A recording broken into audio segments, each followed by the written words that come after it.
This is the story of King David, the greatest king of Israel. Long ago, in the land that God gave to his people, there was a boy named David. He was the youngest of 8 boys in his family. His father was Jesse, and they lived in a small town called Bethlehem. David was not big or strong like his older brothers. He had red hair and bright eyes that sparkled with life. While his big brothers went to war and did important work, David stayed home to take care of his father's sheep. Every day, he would lead the sheep to green grass and cool water. He watched them all day long to keep them safe. But David was not just any shepherd boy. He loved God with all his heart. When he sat alone in the fields, he would sing songs to God. His voice was sweet and beautiful. He also learned to play a small harp that made lovely music. The sheep would listen quietly when David sang and played. David was also very brave. When wild animals came to hurt his sheep, David would fight them. Once, a big lion came to steal a lamb. David ran after the lion and killed it with his bare hands. Another time, a huge bear came and David killed it too. God made David strong and brave to protect his sheep. One day, something amazing happened. God told his prophet Samuel to go to Jesse's house. A prophet was a man who spoke God's words to the people. Samuel was old and wise, with a long white beard. God had told him, "I want you to choose a new king for my people. Go to Jesse's house. One of his sons will be the new king." When Samuel came to Bethlehem, all the people were excited and scared. Why was this important man coming to their town? Jesse quickly called all his sons to come and meet Samuel. The 7 oldest boys stood in a line. They were all tall and handsome and strong. Samuel looked at the first son, Eliab. He was very tall and looked like a king should look. Samuel thought, "This must be the one God wants." But God spoke to Samuel's heart and said, "No, this is not the one. People look at how someone appears on the outside, but I look at the heart." So Samuel looked at the next son and the next and the next. One by one, he looked at all 7 of Jesse's older sons. But each time God said, "No, this is not the one." Samuel was confused. He asked Jesse, "Are these all your sons?" Jesse said, "Well, there is one more, my youngest boy, David. But he is just a child, taking care of the sheep." "Bring him here," Samuel said. "We will not sit down until he comes." So Jesse sent someone to get David from the fields. When David came running in, still dusty from watching the sheep, Samuel looked at him and knew right away. This was the one. David was young and small, but his heart was full of love for God. Samuel took his special oil and poured it on David's head. This was how people were chosen to be kings in those days. From that moment, God's Spirit came upon David in a powerful way. But David did not become king right away. He went back to taking care of the sheep, waiting for God's perfect time. Meanwhile, the current king of Israel was a man named Saul. King Saul had been a good king at first, but then he stopped obeying God. Because of this, God's Spirit left Saul, and an evil spirit came to trouble him. Saul became very sad and angry all the time. Saul's servants saw how troubled their king was. They said, "Let us find someone who can play music for you. When the evil spirit troubles you, the music will make you feel better." One servant said, "I know a young man who plays the harp beautifully. His name is David, and he is the son of Jesse from Bethlehem. He is also brave and wise, and God is with him." So King Saul sent messengers to Jesse. "Send me your son David, who takes care of the sheep," they said. Jesse was honored that the king wanted his son. He sent David to the palace with gifts, bread, wine, and a young goat. When David came before King Saul and played his harp, something wonderful happened. The beautiful music chased away the evil spirit, and Saul felt peaceful and happy again. King Saul loved David very much. He made David his armor-bearer, which meant David would carry the king's weapons and stay close to him. But often, David would go back home to take care of his father's sheep. While David was going back and forth between the palace and the fields, a great war was happening. The enemies of Israel were called the Philistines. They were strong warriors who wanted to take Israel's land. The two armies faced each other across a valley, ready to fight. But something very scary happened. Every day, a giant soldier came out from the Philistine army. His name was Goliath, and he was bigger than any man anyone had ever seen. He was over 9 feet tall. He wore heavy armor that covered his whole body, and he carried a spear as big as a tree branch. The point of his spear alone weighed 15 pounds. Every morning and every evening, Goliath would stand in the valley and shout to the Israelites, "Why are you coming out to fight? I am a Philistine, and you are servants of Saul. Choose one man to come and fight me. If he wins and kills me, we will be your servants. But if I win and kill him, you will be our servants and serve us." When the Israelite soldiers heard Goliath's voice, they were terrified. Even King Saul was afraid. No one was brave enough to fight the giant. This went on for 40 days. Every morning and every evening, Goliath would come out and challenge them, and every time, the Israelites would run away in fear. One day, Jesse said to David, "Your 3 oldest brothers are with King Saul's army at the battle.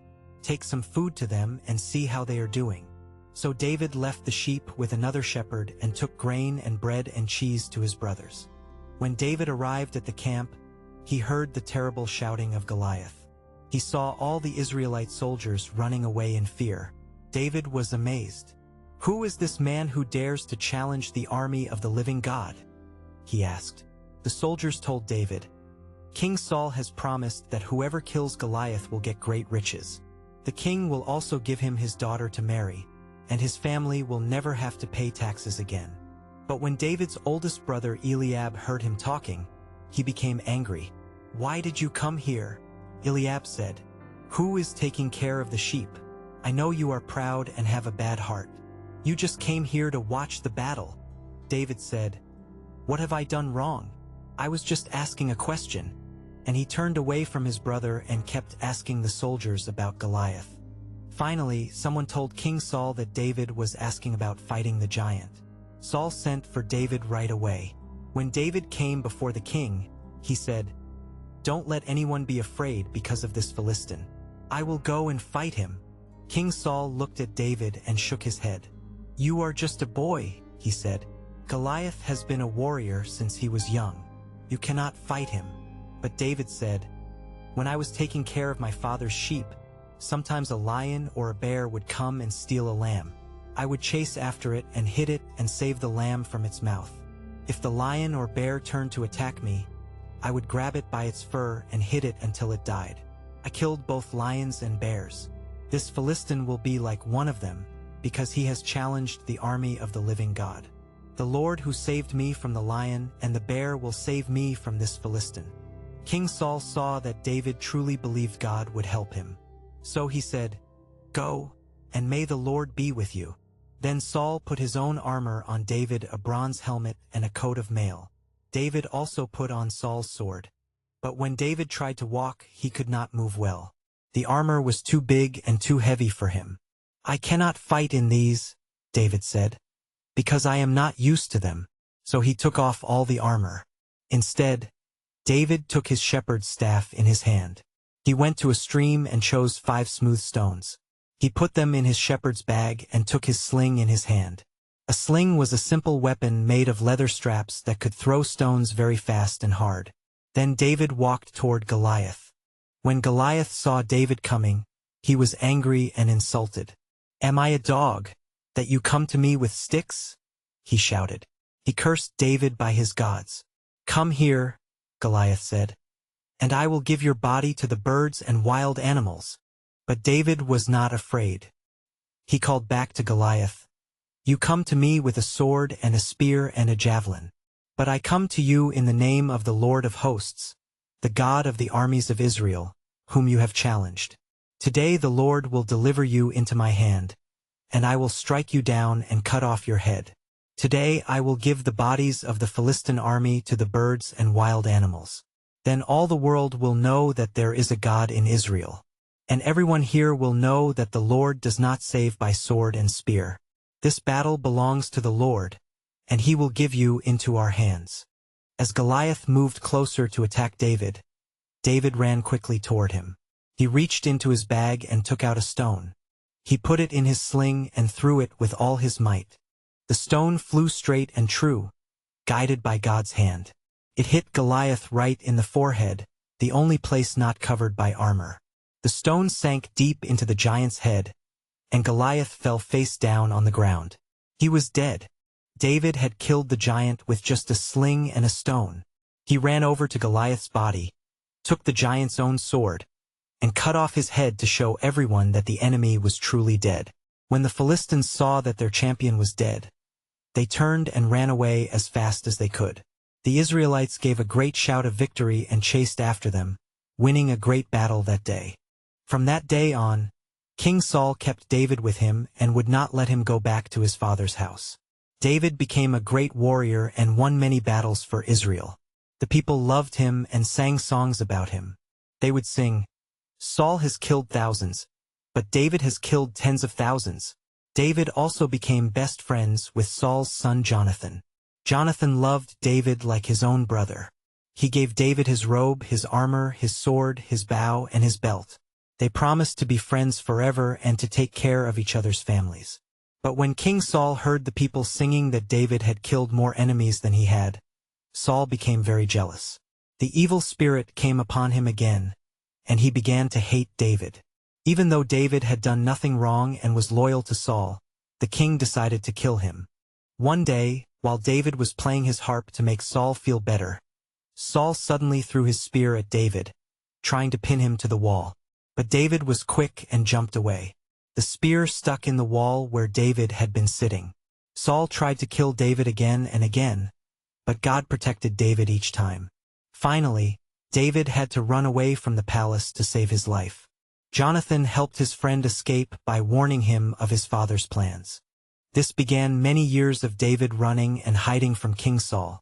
David lived in caves and in the wilderness with a group of men who followed him. Even though Saul was trying to kill him, David never tried to hurt Saul back. David remembered that God had chosen Saul to be king first, and David respected that. Twice, David had the chance to kill Saul, but he would not do it. Once, Saul came into the very cave where David was hiding. David's men whispered, "This is your chance. Kill him now." But David only cut off a piece of Saul's robe to show that he could have killed him but chose not to. Later, David felt bad even for cutting the robe. Another time, David and one of his men snuck into Saul's camp at night. They found Saul sleeping, with his spear stuck in the ground next to his head. Again, David's friends said, "Let me kill him now." But David said, "No, the Lord will punish anyone who kills his chosen king." Instead, David took Saul's spear and water jug to prove he had been there. During these hard years, David wrote many beautiful songs to God. We call these songs psalms. In them, David told God about all his troubles and fears, but he also praised God and trusted him to help. David wrote, "The Lord is my shepherd, I shall not want. He makes me lie down in green pastures, he leads me beside quiet waters." Even when David was in danger, he remembered how God had taken care of him when he was a shepherd boy. Many people came to join David during this time. Some were in trouble, some owed money, and some were just unhappy with their lives. David became their leader, and they became a strong group of warriors.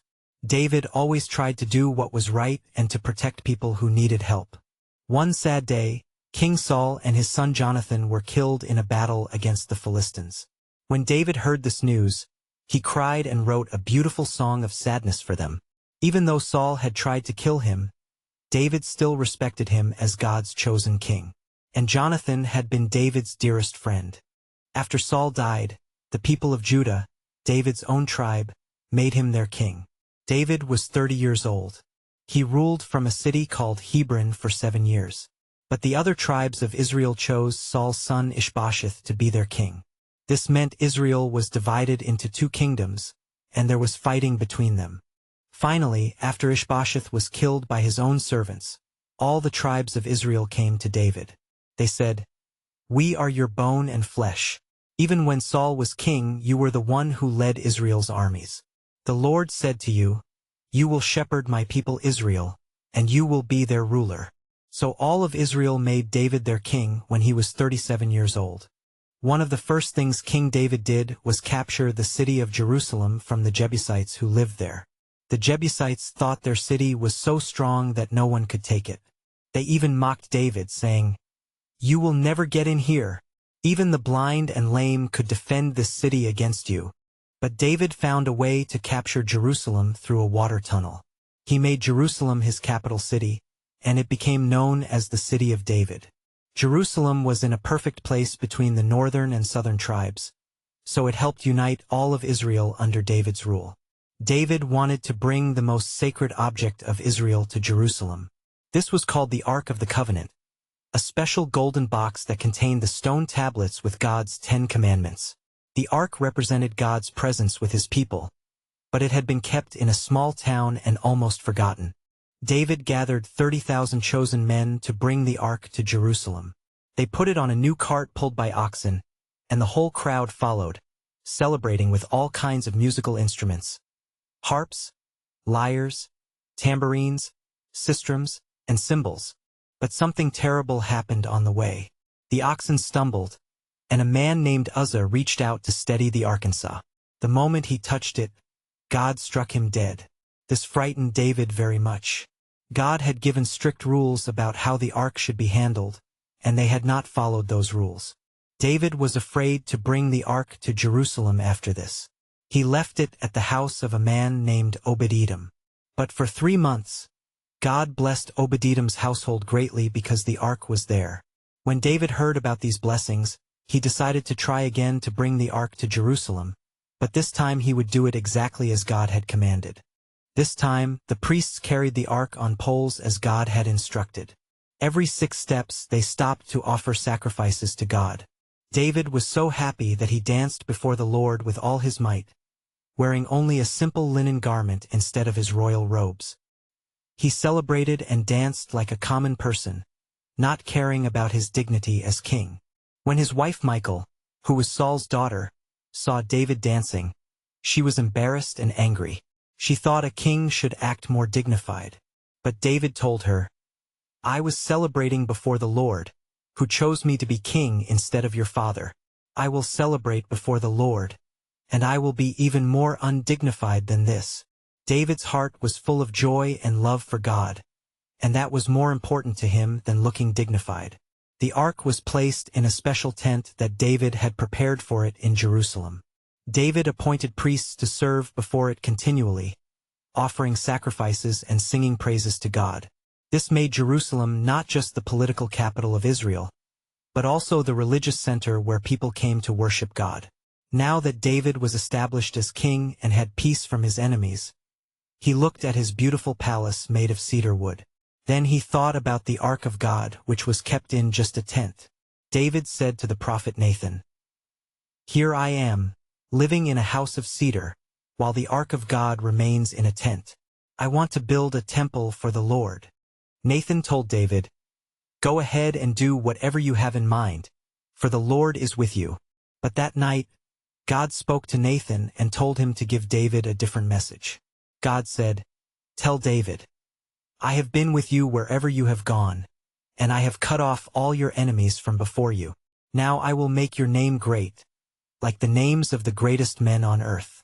I will provide a place for my people Israel and will plant them so that they can have a home of their own and no longer be disturbed." Then God made an amazing promise to David.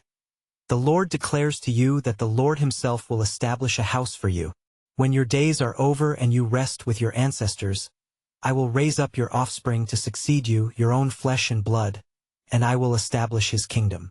He is the one who will build a house for my name, and I will establish the throne of his kingdom forever. Your house and your kingdom will endure forever before me. Your throne will be established forever." This promise meant that David's descendants would always rule as kings, and one day one of his descendants would rule forever. This was a prophecy about Jesus, who would come from David's family many years later. When David heard this message, he went into the tent where the ark was and sat before the Lord. He prayed a beautiful prayer, saying, "Who am I, sovereign Lord, and what is my family, that you have brought me this far?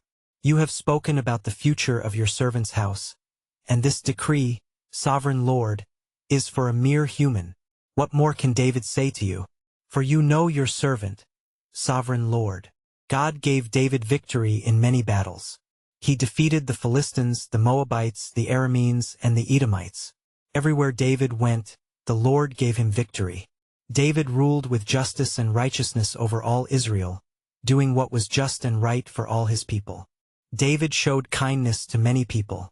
He remembered his promise to his friend Jonathan to take care of his family. David found out that Jonathan had a son named Mephibosheth who was crippled in both feet. David brought Mephibosheth to live in the palace and eat at the king's table every day, treating him like one of his own sons.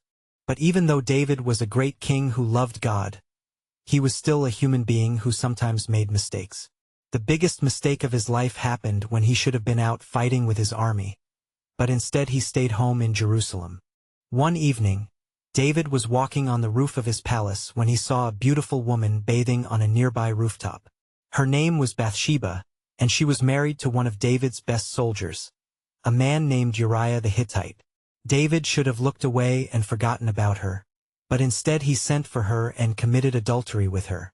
Later, Bathsheba sent word to David that she was going to have a baby. David was in great trouble. He tried to cover up his sin by bringing Uriah back from the battle, hoping Uriah would sleep with his wife so everyone would think the baby was his.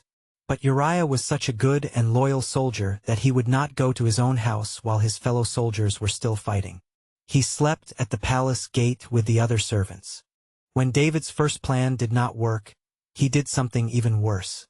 He sent a letter to his general Joab, telling him to put Uriah in the front of the fiercest battle and then withdraw from him so that he would be killed.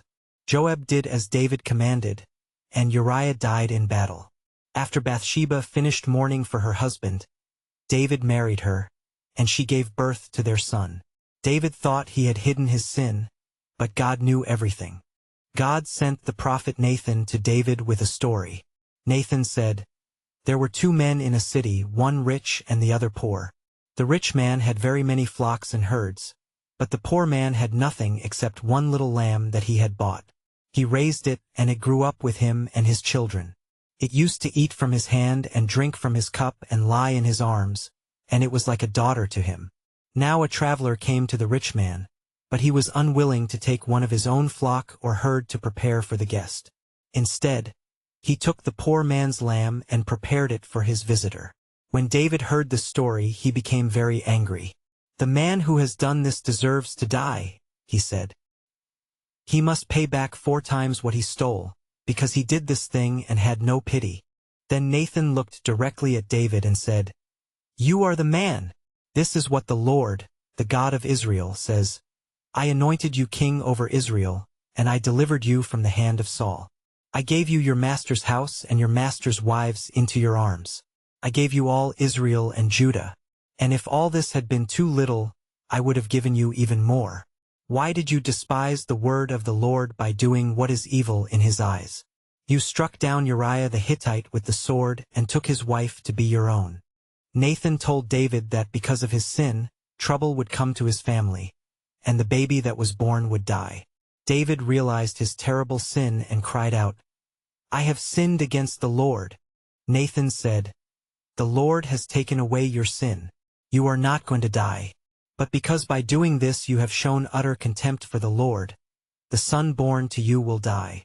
David was heartbroken. When the baby became very sick, David fasted and prayed, lying on the ground all night, begging God to let the child live. But after 7 days the baby died. David's servants were afraid to tell him, but when David saw them whispering, he knew what had happened. Then David did something that surprised everyone. He got up, washed himself, put on clean clothes and went to worship God. Then he went home and ate. His servants asked him, 'Why are you acting this way? While the child was alive, you fasted and wept. But now that he is dead, you get up and eat.' David answered, 'While the child was still alive, I fasted and wept. I thought, who knows? The Lord may be gracious to me and let the child live. But now that he is dead, why should I go on fasting? Can I bring him back again? I will go to him, but he will not return to me.' David comforted his wife Bathsheba, and later God blessed them with another son, whom they named Solomon.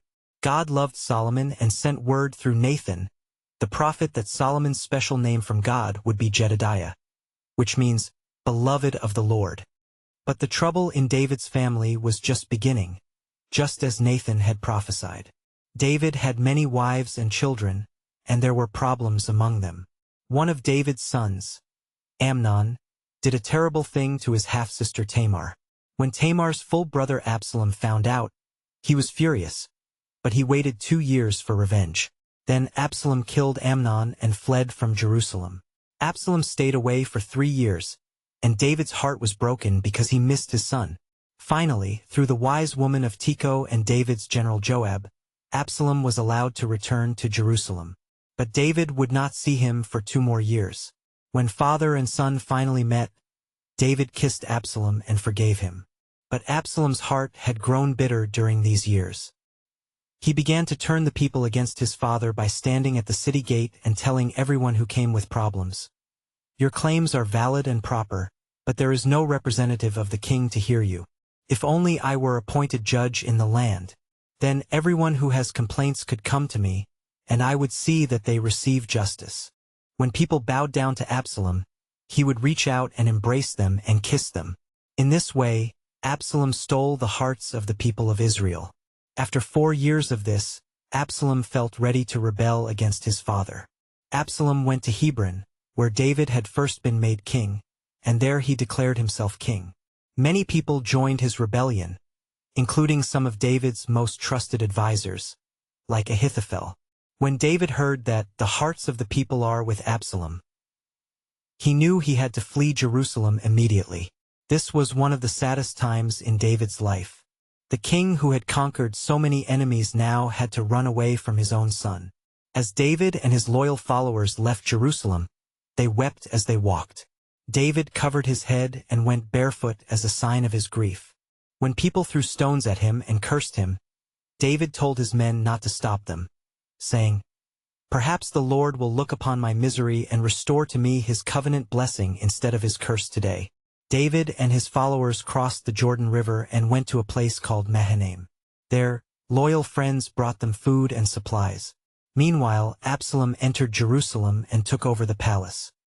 He followed the evil advice of Ahithophel and publicly disgraced his father, showing all Israel that there was no turning back from his rebellion. Absalom wanted to chase after David immediately and kill him while he was tired and weak. But God caused Absalom to listen to different advice from Hushai, who was secretly loyal to David. Hushai suggested that Absalom wait and gather a huge army from all Israel before attacking. This delay gave David time to prepare for battle. The final battle took place in the forest of Ephraim. David wanted to go and fight with his army, but his men would not let him. They said, "You must not go out. If we flee, they will not care about us. Even if half of us die, they will not care. But you are worth 10,000 of us. It is better that you be able to help us from the city." As the army was leaving, David gave orders to his commanders about Absalom. "Be gentle with the young man Absalom for my sake." Even though Absalom was trying to kill him, David still loved his son and did not want him to be hurt. God gave David's army victory that day. 20,000 of Absalom's men were killed, and more died in the forest than in the actual fighting. During the battle, Absalom was riding his mule under a large oak tree when his head got caught in the thick branches. The mule kept going, leaving Absalom hanging helplessly in the tree. When Joab, David's general, heard about this, he took 3 javelins and thrust them into Absalom's heart while he was still alive in the tree. Then 10 of Joab's armor-bearers surrounded Absalom and killed him, even though David had ordered them to be gentle with his son. They took Absalom's body and threw it into a big pit in the forest and piled a large heap of rocks over it. Meanwhile, all the Israelites who had followed Absalom fled to their homes. 2 messengers ran to bring news of the victory to David. When the first messenger arrived, David asked, "Is the young man Absalom safe?" The messenger avoided giving a direct answer. When the second messenger came, David asked the same question. This messenger said, "May the enemies of my lord the king and all who rise up to harm you be like that young man." Then David knew that Absalom was dead. The king was overcome with grief. He went up to the room over the gateway and wept. As he went, he said, "Oh, my son Absalom! My son Absalom! If only I had died instead of you! Oh, Absalom, my son, my son!" David's victory was turned into mourning because all the people heard that the king was grieving for his son. The army that had won a great victory came back into the city quietly, like an army that was ashamed because they had run away from battle. David covered his face and cried aloud, "Oh, my son Absalom! Oh, Absalom, my son, my son!" Finally, Joab came to David and said, "Today you have humiliated all your men, who have just saved your life and the lives of your sons and daughters and the lives of your wives. You love those who hate you and hate those who love you. You have made it clear today that the commanders and their men mean nothing to you. I can see that you would be pleased if Absalom were alive today and all of us were dead. Now go out and encourage your men. I swear by the Lord that if you don't go out, not a man will be left with you by nightfall. This will be worse for you than all the calamities that have come on you from your youth until now." David knew Joab was right. He pulled himself together and sat in the gateway where people could see him. When the troops heard that the king was sitting in the gateway, they all came before him. After Absalom's rebellion was over, David returned to Jerusalem. He forgave many of the people who had rebelled against him, showing mercy even to those who had betrayed him. But the kingdom was deeply divided, and there were more troubles ahead. As David grew older, he faced another rebellion, this time from a man named Sheba. But David's loyal army, led by Joab, quickly defeated this rebellion too. Through all these troubles, David continued to trust in God and to rule Israel as best he could. David wrote many more psalms during his later years, praising God for his faithfulness through all the good times and bad times. In one psalm, he wrote, "The Lord is my rock, my fortress and my deliverer. My God is my rock, in whom I take refuge, my shield and the horn of my salvation, my stronghold." When David was very old, his son Adonijah tried to make himself king without David's permission. But David had promised that Solomon, his son with Bathsheba, would be the next king. With the help of the prophet Nathan and Bathsheba, David quickly arranged for Solomon to be anointed as king while David was still alive.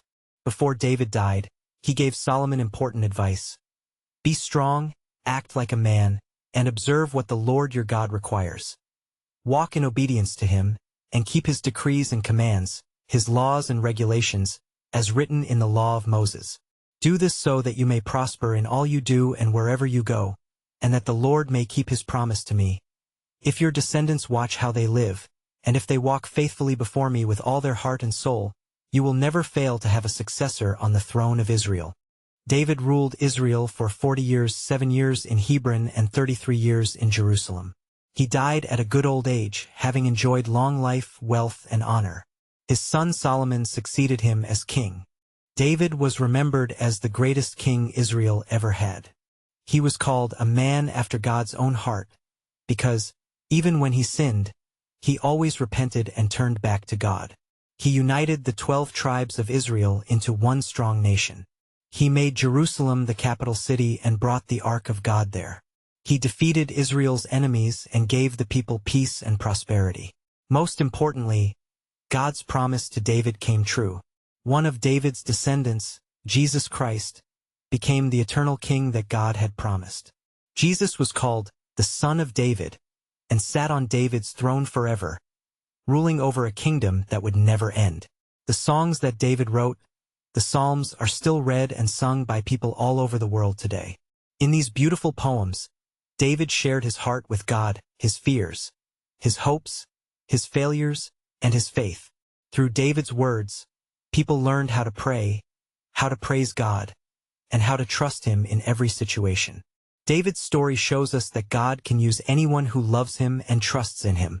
David started as a young shepherd boy, but God saw his heart and chose him to be king. Even when David made terrible mistakes, God forgave him when he repented. David's life teaches us that what matters most is not being perfect, but having a heart that truly loves God and wants to obey him. From the fields of Bethlehem to the throne of Israel, From the sling that killed Goliath to the songs that praised the Almighty, David's life was a story of God's grace and faithfulness. He showed that the Lord is indeed our shepherd, our rock, and our salvation, worthy of all our trust and praise forever.